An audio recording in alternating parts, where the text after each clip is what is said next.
يا صباح الفل، يا صباح الجمال، عاملين ايه؟ وحشتوني جدا. عارفه طبعا زعلانين، وبقالي كتير جدا المفروض انزل فيديو وما نزلتش. بس عايزه اقول لكم الفيديو ده المفروض اصلا كنت انزله لكم تقريبا قبل رمضان بيوم.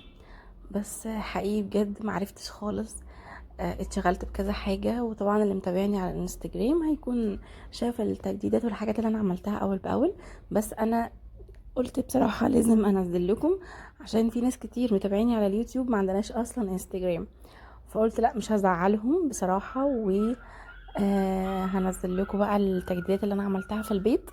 عملت حاجات كتيرة جدا من اخر فيديو انا نزلته، هتلاقوا يعني الريسبشن تقريبا اتشقلب خالص. فيلا بينا بقى كده نبتدي مع بعض الفيديو، هقول لكم انا عملت ايه بالظبط. بس طبعا عايزه افكركم الاول، ما تنسوش تعملوا لايك وتعملوا كومنتس كتير وشير بقى وظبطوني، عشان انا يعني جالي احباط خلاص من اليوتيوب ومن القناه. بس ان شاء الله ان شاء الله تشجع كده وانزل لكم فيديوز على طول. بصوا، انا هنا اول حاجه عملتها ان انا دخلت بالبلكونه. ابتديت الاول بالبلكونه علشان اخلصها بقى واقفلها، وبعدين ادخل بقى على الشقه من جوه. البلكونه عملت فيها برضو كذا تغيير. طبعا متابعني هنا على اليوتيوب مش هيبقى عارف الحاجات دي، انا ما صورتهاش قبل كده. جبت الاول الفوطه بتاعه التراب. بصراحه انقاذ. فوطه التراب دي بتنقذني انقاذ غير طبيعي. لان انا بعمل تقريبا بيها البلكونه كلها مره واحده، مش اللي هو كل شويه بقى. لو فوطه عاديه هتروحي كل شويه تغسليها وتشطفيها وترجعي تاني تعملي بيها.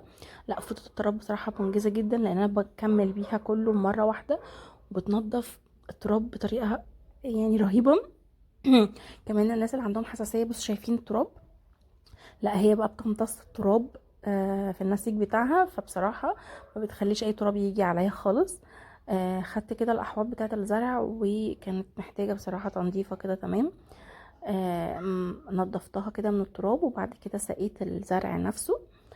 بس شفتوا بقى زرعتي الجديدة اللي هي الصبار اللي انا وريتها لكم من شوية دي، اللي هي فيها وردة احمر، دي نوع من انواع الصبار، زرعة جديدة.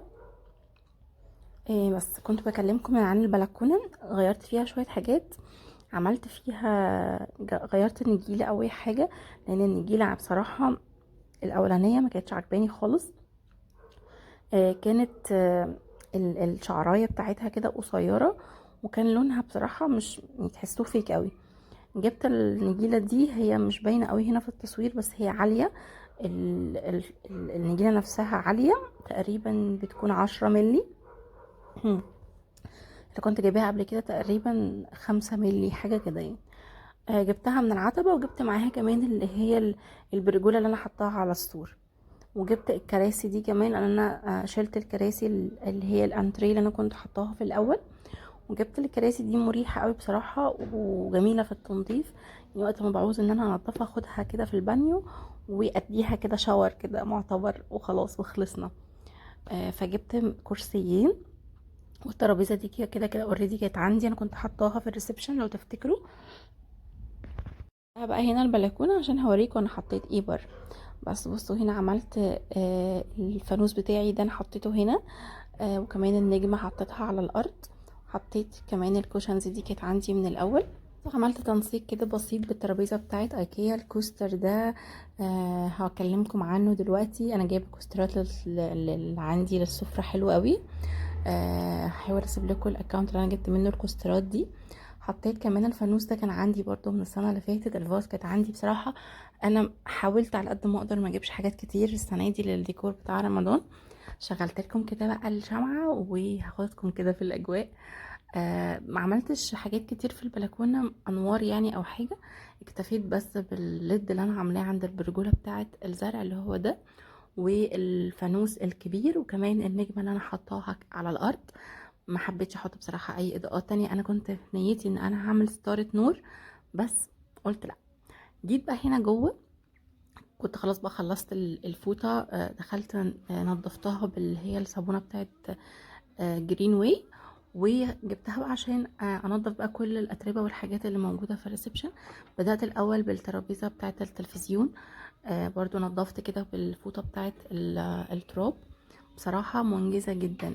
هحاول باذن الله اسيب لكم الاكونت اللي انا جبت منه المنتجات بتاعه جرين واي تحت في الكابشن، بقول لكم تحت في الكابشن. انا خلاص انا نسيت اليوتيوب اصلا، ونسيت التصوير، ونسيت كل حاجه. في الصندوق الوصف تحت باذن الله. خدت كمان الفوطه ونضفت بيها الزرعه دي انا وريتها لكم الفيديو اللي فات. الزرعه دي زرعه طبيعي يا بنات، انا بعشقها بجد، شكلها شيك جدا جدا. انا حطاها هنا، وبرده من وقت للتاني بحب ان انا اقعد انضف الاوراق بتاعتها، لان هي برده بتتطرب ان انا احطها عند البلكونه. بس هنا بقول لكم بقى هعمل الديكور بتاع بالمره بتاع اليونت عشان ابقى خلصت من الجزء ده. جبت الكوستر دي، انا قلت لكم انا جبت الكوستر، انا جبت 6 من البيج، هسيبها لكم في الصندوق الوصف تحت ان شاء الله. وجبت منها كمان حاجات حلوه قوي، هبقى اوريها لكم. حطيت الفازه الدوناتس دي هنا، وغيرت الهيج بقى اللي انا كنت حطاه الاول، حطيت سنابل القمح. وكمان جبت الفواحه بتاعتي القمر دي حطيتها هنا. الفواحه دي فواحه خشبي، جبتها من ماما كاندلز، برضو هحاول اسيبها لكم في صندوق الوصف تحت. كمان الشمعدانات اللي كنت جايباها من اوسكا بالشمع، كنت جايباه من عتمه. ان شاء الله ما انساش ان انا اسيب لكم كل اللينكات تحت في الصندوق الوصف. حطيت كمان الستاند بتاع رمضان كريم ده، والتابلو ده انا كنت عاملاه معاكم زمان لو تفتكروا السنه اللي فاتت. كنا مغلفين الفريم لونه اسود، غلفناه باللون الخشبي، طبعنا الصورة بتاعه الفانوس دي. فكن الحاجات دي كانت عندي عامة، التابلوهات وكده عندي من السنة اللي فاتت، انا كنت شايلاها. ما جبتش اي تابلوهات جديدة، وما طبعتش حتى صور جديدة. جبت بقى فرع الاضاءة ده وحطيته كده هنا. عايزه اقول لكم ان الفرع ده برضو عندي من السنة اللي فاتت، يعني انا في ديكورات لرمضان شايلاها من السنة اللي فاتت كتير. فحاولت اطلع بقى اللي انا هستخدمه، وضفت عليها حاجات بسيطه. ركبت الرف بقى يعني عايزاكم تباركولي. طبعا هنا انتوا على اليوتيوب معرفتوش ان انا ركبت الرف. انا علقت التلفزيون وركبت الرف. الرف ده انا جبته من بيج كتالوج، اللي هما اللي عاملين لي اليونت بتاعه التلفزيون اصلا. عملته بنفس المقاس بتاع اليونت، يعني عملته 180 بالظبط عشان يبقى نفس المقاس اليونت. حطيت البرواز ده اللي فيه الفانوس ومكتوب عليه اللهم بلغنا رمضان، برضو ده عندي من السنة اللي فاتت. البيت اللي هو مكتوب عليه هوم سويت هوم ده انا جبته من اوسكا، اللي هي اللي كانت عامله لي الشمعدانات والصينيه. جبت كمان من عندهم التراي دي طلعت ترند جدا جدا ورهيبه. هي معظم الناس بتبيعها بالجبس، بس انا حبيت اعملها من الخشب. حسيت الجبس مش هتكون عمليه، اولا ممكن تقع تتكسر، ثانيا الفينش بتاعها بيكون مش حلو. فكلمت اوسكا وعملناها من الخشب، بجد رهيبه، بتستخدم في كذا استخدام. ممكن نستخدمها كتراي كصينيه يعني للديكور، ممكن نستخدمها كده على رف، فليها كذا استخدام، هبقى ان شاء الله اعمله معاكم بعد كده. البيت التاني الصغير الخشبي اللي هو مكتوب عليه انجوي ده برضو من اوسكا. بجد اوسكا حاجتهم رهيبه رهيبه فوق ما تتخيلوا، بجد حلوه جدا. الزرعه الجديده دي بقى انا جايباها من نفس البيج اللي انا جبت منها الزرعه الكبيره، اللي هي الشجره الكبيره بتاعت عصفور الجنه. دي شبيهه شويه بالبوتس، بس الورق بتاعها مختلف. دي برضو زرعه طبيعي يا بنات، وزرعه ظل، فجميله جدا. عجبني قوي ان الافرع بتاعتها عشوائي كده. وكمان الورق بتاعها مختلف، شكله شيك بصراحه جدا.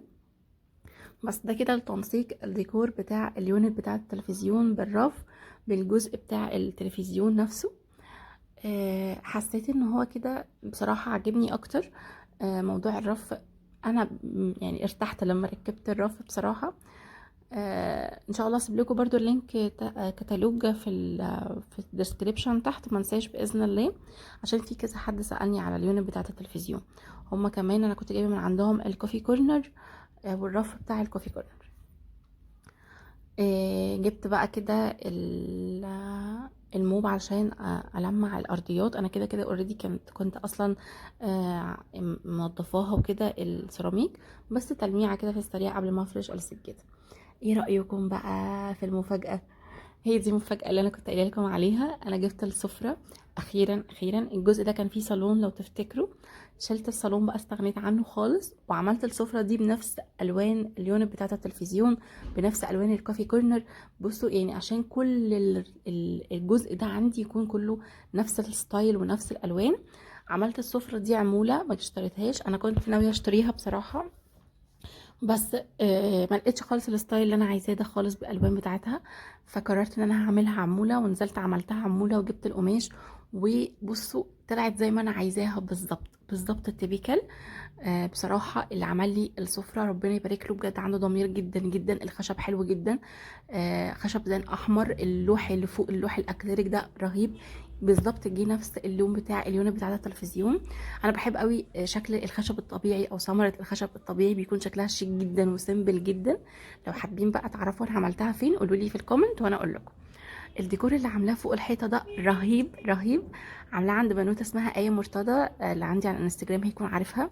بجد هي بنوته متمكنه جدا جدا في شغلها، وبجد بجد يعني بروفيشنال جدا.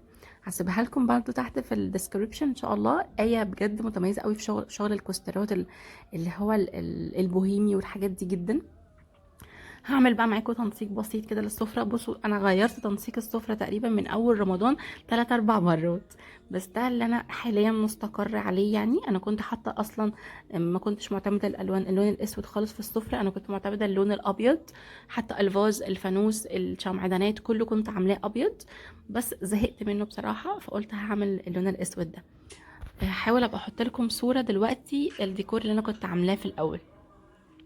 حطيت بقى الشمعدانات دي، وحطيت الشمع، وكمان الفاز اللي هي شبيهة للفاز ايكيا بورد التيوليب. والفانوس ده لو تفتكروا كنت جايباه منها لسه ستور تقريبا من 3 سنين، كان لونه بينك، وانا دهنته السنة اللي فاتت او رشيته السنة اللي فاتت بالجولد. السنة دي قلت هرشه بالاسود عشان يكون بقى متناسق مع بقية الديكورات. وحطيت اللمبادير كده في الركن اللي هناك ده، برضو اللون اللمبادير اللون اللي هو الخيش ماشي قوي مع ستايل الكوسترات اللي على الحيطه. بصراحه الكوسترات قمر جدا. مستنيه اسمع رايكم تحت في الكومنت عجبتكم ولا لا. بجد حلوه حلوه حلوه. جيت بقى هنا قلت هعمل ديكور كده بسيط بترابيزه جانبيه. الترابيزه دي انا برضو جبتها من نفس اللي انا جبت منه السفره او اللي عمل لي السفره. عمل لي الترابيزه دي وعمل لي كمان ترابيزه الركنه، هوريها لكم دلوقتي. حطيت الكوستر ده وحطيت كتب الديكور، حطيت كمان اللابود بتاع ايكيا الخوص ده، وهحط السبحه اللي هي الترندي دي حطها هنا. التنسيق ده بسيط قوي، بحسه كده رقيق وقريب جدا لقلبي. ترابيزه كمان شيك قوي قوي، وفي منها كمان مقاسات.